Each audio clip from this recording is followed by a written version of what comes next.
Dogman and Bigfoot, natural or unnatural enemies? Dear Scary Stories NYC, I have had one cryptid sighting in my life, and I found out my friend, who I'll call Rhonda, had one single cryptid sighting as well. When we compared notes, we discovered that although her sighting happened in the 90s in Pennsylvania, and mine happened in the 80s in western upstate New York, we both witnessed a canine-headed creature engaged in some kind of conflict with what had to have been a Bigfoot or a Sasquatch. The chances of seeing something like that must be far less than getting hit by lightning. What are the chances of then randomly becoming good friends with someone that also had a very similar experience? It's led to us talking a lot about our personal theories, which include ideas that Dogman and Bigfoot must be some kind of natural or supernatural enemies or rivals in some manner. Do they battle over their turf? Do they compete for the same resources? Or is there some other reason that they don't seem to get along? On the other hand, we don't really know how often conflict arises between the species. Maybe she and I saw the only two instances of this that ever happened, and we just think it's common because of the small sample size. At any rate, I'll give you both of our encounter stories and our theories. Then it will be left up to you to decide what's what. Let's get started. I had reason to be driving down Salt Works Road in Middleport, New York, one night back in the 1980s when I was in my 20s. I was with my girlfriend of the time, and she saw what I saw. We are not in touch any longer, and so I can only give you my side of the events of that night. As I approached Mount Pleasant Cemetery there in Middleport, I thought I saw two big hairy monster bears beating the ever-loving crap out of each other in the cemetery itself.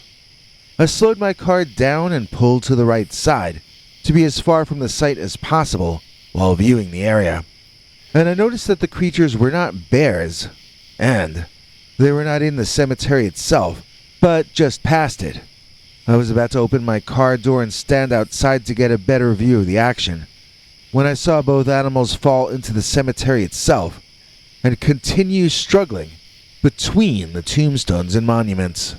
At this point, I could see that one of the things was definitely an ape-like creature, and big. So it had to be a Sasquatch. I mean, Middleport is not really very far from Rochester, which is a Bigfoot hotspot, at least according to legend.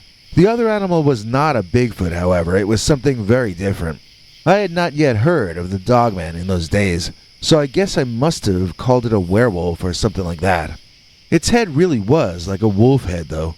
It had a long snout and appeared canine. It looked to me to be an animal, not a man, even though it stood up like a human. It didn't wear clothing. It was covered in fur. I think it was either a kind of a dog that had some kind of alternate evolution, or maybe a kind of bear that evolved to be more canine in appearance. I don't know. It seemed extremely feral and agitated, and it never seemed to not be baring its teeth and biting. It led with its jaws. It seemed to be constantly trying to eat that Bigfoot alive. The Sasquatch, assuming this is what the dark fur-covered ape-like humanoid was, countered with shoves and headbutts and open-handed blows. It never seemed to make a fist, but sort of banged away with the heels of its hand-like paws, the areas down near the thumbs. While there was no love lost between the two, and the Squatch attacked just as often and just as savagely as the upright canine, there was the Dogman, who appeared to be the greater aggressor. I don't just mean that he displayed extreme viciousness and manic attack ability, but he was the one who seemed more determined to keep this battle raging. Multiple times, both my girlfriend and I witnessed the Bigfoot attempting to run away from the fight, only to be leaped upon by the Dogman and dragged right back into this life and death struggle. I once told this story to friends at a party, and some guy was there who was some sort of expert on the Mount Pleasant Cemetery, which is not in Mount Pleasant, but in Middleport. He started lecturing me that I didn't see what I saw. Apparently, He said that nobody had disturbed any of the tombstones at around the era that I said this all happened. He was making this straw man argument, saying things like, if giant monsters were picking up the tombstones and throwing them around, I certainly think this would have become a matter of historical record, not to mention an expense on the county budget to restore the cemetery. Meanwhile, I never said that anyone was tearing up tombstones. I certainly never said anything about monsters throwing tombstones at each other. I hope you don't do a thumbnail for this of the creatures throwing tombstones, unless you're kidding around, because that didn't happen. Nevertheless, my friends at that party continued to kid me about how I thought that werewolves lived in cemeteries and that they threw headstones at Bigfoots for years afterward. None of what I told them sunk in, but everything that the guy making fun of me said had registered in their brains as something that I said. That was when I started getting a whole lot more particular about who I told my story to. And that's why I'm keeping my name and Rhonda's real name out of this email that I'm sending you. I hope I don't come off as defensive, but sometimes if you don't defend yourself, then you leave yourself open for attack. Gradually, the two battling figures were moving closer to the road, and my then girlfriend was growing more and more uncomfortable with the idea of us standing there and watching all of this. The closer they got, the larger they appeared to be. In the beginning, they were an odd and interesting thing to look at off in the distance, but they were gradually becoming something a lot more real, which might have a genuine and quite negative impact on our night. I could feel her fear, and it made me afraid too. But the more I saw of those two animals, the more confused I was about them. We didn't have any kind of camera with us, so my only chance to ever see them was right then, and I was too curious to leave. I just needed to know more about what they were. First of all, the one of them had to be a Bigfoot. It just had to be. It did not look exactly like what I had been expecting, as for some reason I thought they had long brown to blonde hair. I don't know why I thought that, but I did. This one had short and very dark fur, and its body build was far less bulky than my mental image as well. It was incredibly tall, though. It would be hard for me even to guess its height, since I was seeing it up against that big dog-headed monster man, not up against any creature or thing that I really knew the size of. I remember that the two of them made the tombstone seem small, but I don't remember ever going into that cemetery or even seeing people in there. Maybe the tombstones really are small, and maybe the two creatures were only human-sized. The tall, wiry gorilla or chimp-headed kind of creature sure appeared to be taller than any basketball player, though. The dog-headed beast was the one with the wider chest, as counterintuitive as that might sound. It had the broader shoulders as well. The Dogman reminded me more of a football player with his shoulder pads built in, while Squatchmo over there, he looked like he would rain on the basketball courts. The only sport either of them were interested in, though, was beating the living daylights out of each other, while the Bigfoot pummeled the Dogman with blunt, bony parts of himself. The Dogman seemed determined to draw that oozing red liquid out of his opponent. He did not headbutt. He tried to bite the Squatch open. He did not pound on the Bigfoot. He swiped his long, sharp, dangerous claws right across his enemy, over and over again. While the Bigfoot just wanted the pain to stop, the Dogman seemed to be growing increasingly excited about the possibility of further and greater carnage. My ex-girlfriend stopped begging me to get us out of there and tried a different approach. She asked me if I saw their eyes shining like she saw them. I hadn't really made a mental note of it before, but she was right. The Dogman had a bright eye shine that was white, with a kind of yellowish halo. The Bigfoot's eyes seemed bright red, and when he would get angry or upset, they glowed almost as though lit up from within. I imagine what we were actually seeing was his pupils dilating during moments of stress, which caused eye shine so bright that it looked to both of us as though he had screwed light bulbs into his eye sockets. In the Squatch's case, as I said, the lights were as bright red as a stoplight. I got a shiver once I noticed what she was referring to for some reason, I don't know why. Then she started lecturing me about demons, and how only demons have eyes like that. I don't know if she got that from her religious mother, or from a horror movie, or if she just made it all up. But she was freaking me out. I stopped wondering so much what those things were, and started wondering what might happen to me if I didn't get my butt out of the line of danger. My ex-girlfriend was convinced that this was a paranormal experience, and that we had seen demons from hell itself. She said they couldn't have been real animals because we were in suburbia, and huge man-eating predator animals cannot live in suburbia. It's just not possible. Where the graveyard is situated does seem like a suburban spot, because it is, but it's also a mile or two walk from the Iroquois Wildlife Refuge, which in itself is close to other natural areas. According to Google Maps, you and I can make that walk in a half hour, so I'm thinking a Bigfoot or Dogman could make it in even less time than that, if they were, for whatever reason, heading in a straight line. To me, that lends weight to the idea of these both being natural animals, and not paranormal or extra-dimensional at all. It's far from being conclusive proof, though, so my mind remains open to all possible explanations for what either of these creatures might be. They certainly seemed physical, relative to each other, and apparently to their surroundings. Since, as I noted earlier, the cemetery was not destroyed as they battled, I can't say for certain that they were physically back there, where the two of us saw them. It could have been some kind of illusion, or projection, although it would have had to be a very sophisticated one, using tech that I have not even heard of. If we were both hypnotized, we were somehow given the same illusory experience, as our descriptions each matched the others. So that was what my ex and I went through. Next, I got my friend Rhonda to write down her own experience, which I will include some explanatory notes and interjections with. Around 150 or 160 miles south of Mount Pleasant Cemetery is Wellsboro, PA, where my friend Rhonda had her sighting of both the Dogman and Bigfoot.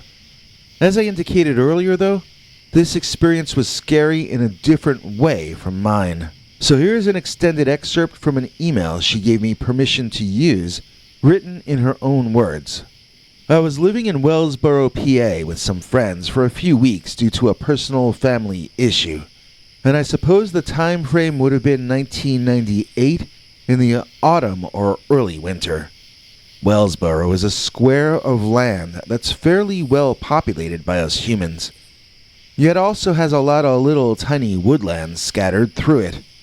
If you pull back on a satellite map a bit, you'll see that Wellsboro is in the middle of a strip of suburban houses and farms, surrounded by natural forest land that wraps around it like a giant letter C, or maybe a lobster claw.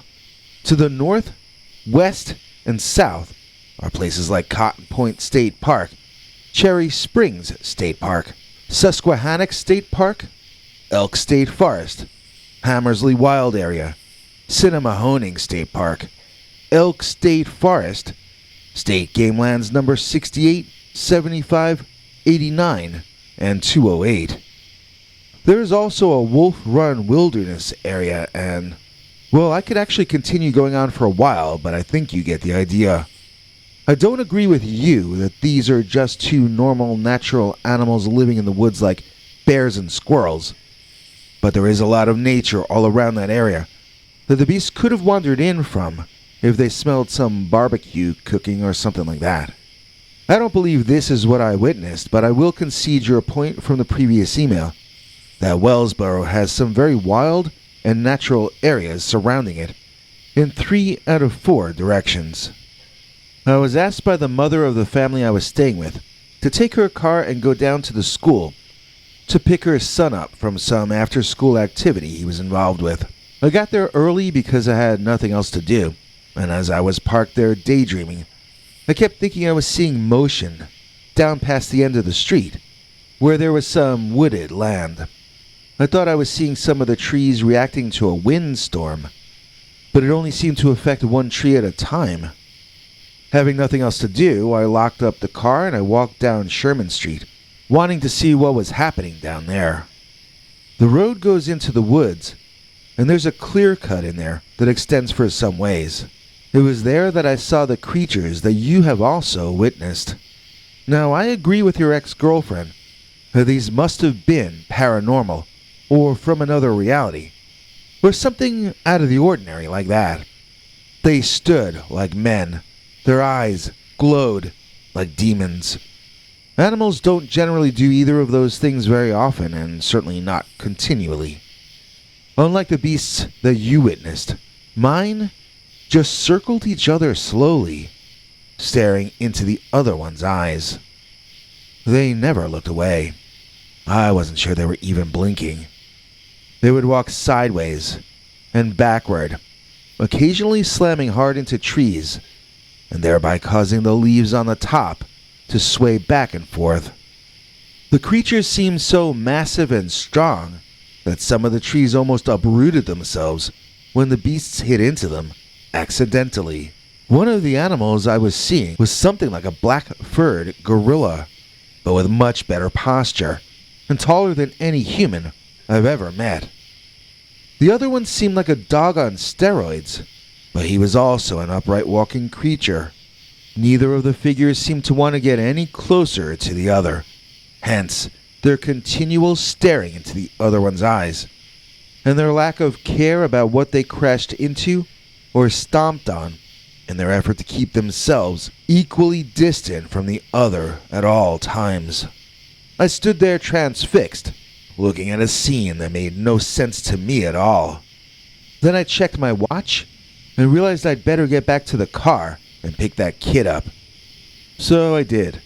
The descriptions of both creatures sound essentially identical to the descriptions that you gave about your experience, in spite of the difference in time and in geography. I have no explanation for any of this. Unquote. I think that pretty much sums up the details of both accounts.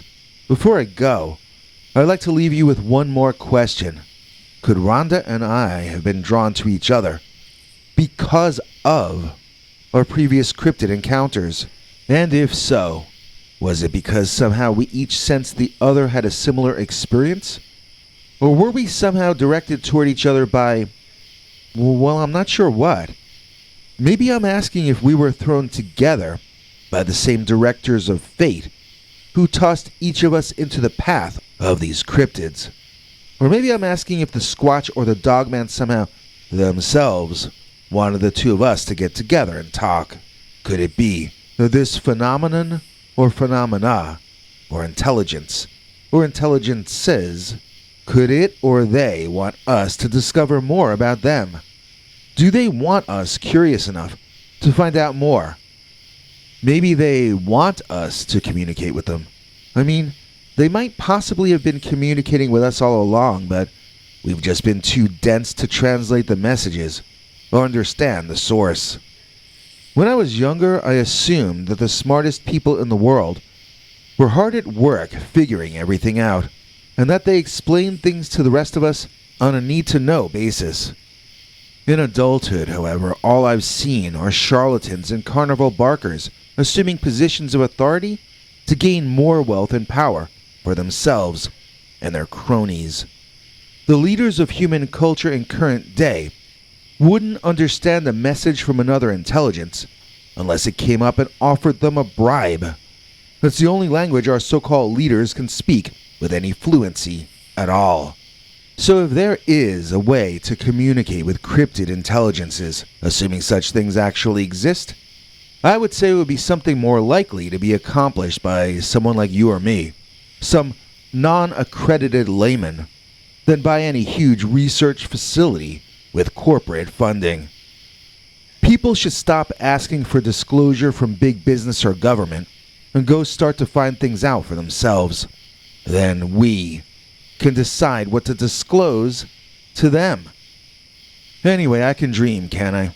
Or have they outlawed that yet? I would really like to understand what cryptids like the Dogman and Sasquatch actually are, but it doesn't seem like we're gonna get answers from the so-called experts. Not in our lifetime. Or if we do, we probably won't be able to know if we should believe anything they're telling us anyway. I think if answers are ever truly found, it will be by an ordinary person like you or me. I doubt we'll be able to turn on the TV and find definitive proof about the true reality of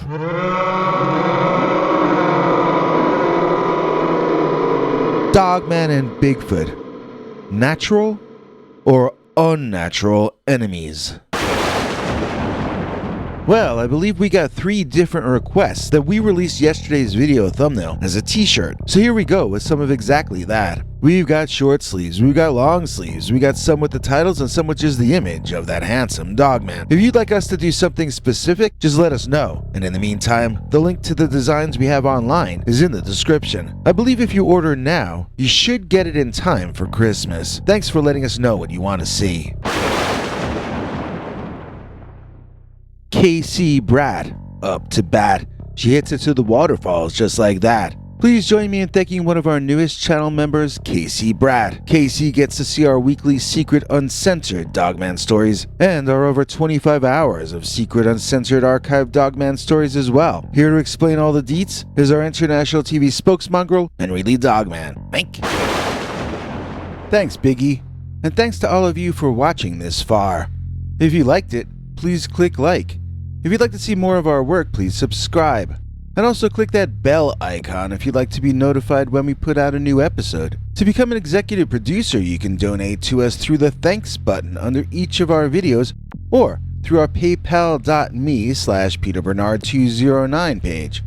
To receive cool perks like secret uncensored Dogman episodes far too wild to ever run on this channel, you can become a YouTube channel member by clicking the join button, or join our PayPal subscribers club at peterbernard.com. Joining either at the $3 a month level or above gets you access to our over 25 hours of secret uncensored Dogman stories available nowhere else. Do you have a scary story about Dogman or some other kind of high strangeness that happened to you? Let us know by emailing us at scarystoriesnyc@gmail.com or by leaving us a voicemail message at 804-LA-SCARY.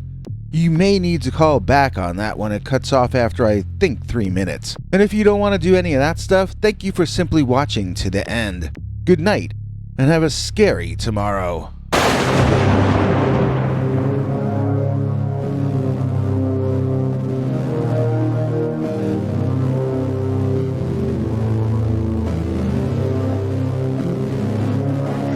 Come back for more scary stories.